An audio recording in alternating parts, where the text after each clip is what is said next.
जंगल में ये बूढ़ा आदमी हर रोज इस बच्ची के साथ चेस खेलता है और अगर बच्ची जीत जाए तो उसे खाने के लिए खाना देता है और गेम हार जाए तो भूखा रखता है। खाने के लालच में छोटी बच्ची बूढ़े आदमी को हर बार कठिन से कठिन खेल में भी हरा देती है और एक दिन जब जंगल में सूखा पड़ जाता है, सारे फल और सब्जियां खत्म हो जाते हैं। बूढ़ा आदमी उस बच्ची से जंगल छोड़कर शहर के सबसे बड़े चेस क्लब जाकर खेलने को कहता है, जहाँ चेस खेलने के बाद उसे खाना मिलेगा। नादान बच्ची खाने के लालच में जब शहर के सबसे बड़े चेस क्लब पहुँच जाती है और उस क्लब में देखती है एक 20 साल पुराने पजल को, जिसे आज तक कोई सॉल्व नहीं कर पाया था और उसे सॉल्व करने पे था 50 लाख का इनाम। खाने की तलाश में आई ये बच्ची पजल को 1 सेकंड में ही सॉल्व कर देती है, लेकिन उसे कोई देख नहीं पाता। चेस क्लब का मैनेजर इनाम देने की जगह उस बच्ची को भगा ही रहा होता है कि तभी आ जाता है क्लब का मालिक, जो बच्ची को खाना खिलाने को कहता है और बताता है कि आज इस क्लब में चेस खेलने आ रहा है खतरनाक खिलाड़ी जयवर्धन शेट्टी, जो आज तक कोई भी गेम हारा नहीं है और उसके सामने जो हार जाता है, जयवर्धन शेट्टी उस खिलाड़ी की उंगलियां काट देता है, जिससे वो खिलाड़ी कभी चेस न खेल पाए। Sir,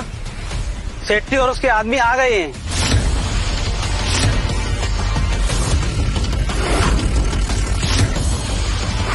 hi, welcome to black and white chess house. आप लोग आपकी चेस रैंकिंग बता दीजिए ताकि उसी के हिसाब से हम लोग सीटिंग्स अरेंज कर पाए। क्या क्या कहा तुमने? तुमने शेट्टी साहब की रैंकिंग पूछी? तुम्हारी इतनी हिम्मत? तुम जानती भी हो शेट्टी साहब की जितनी रैंकिंग है उतनी पूरी चेन्नई में किसी की नहीं है। तुम्हें जयवर्धन की रेटिंग ही जाननी है ना, तो जाओ अपने बॉस राघवन से पूछो। और वैसे भी ना भी पूछोगे तो चलेगा, क्योंकि कुछ ही घंटों में तुम्हारा बॉस राघवन नहीं, जयवर्धन शेट्टी ही होने वाले हैं। चलो हटो यहाँ से।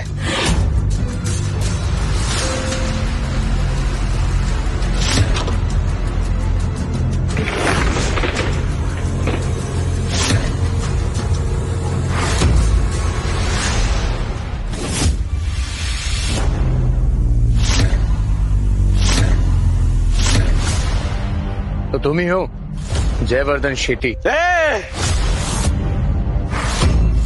ग्रैंड मास्टर शेट्टी सर को नाम से बुलाना तुम्हें महंगा पड़ सकता है मिस्टर।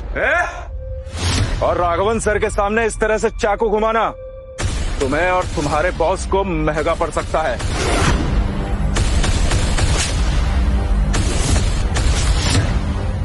औकात में रह के बात कर, समझा? औकात तो मैं तुझे और तेरे बॉस को दिखाऊंगा। ये पकड़ो इसे।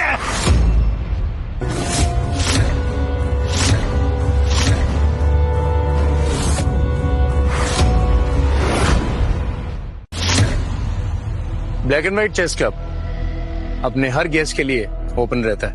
मैं जानता हूँ ग्रैंड मास्टर जयवर्धन शेट्टी, तुम यहाँ हमारे साथ चेस खेलने के लिए आए हो, तो ठीक है, हम भी रेडी हैं। बताओ कैसे खेलना चाहते हो तुम? राघवन राघवन राघवन,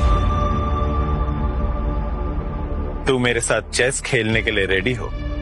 वेरी गुड, लेकिन गेम खेलने से पहले मेरी एक बात अपने कान खोलकर सुन लो।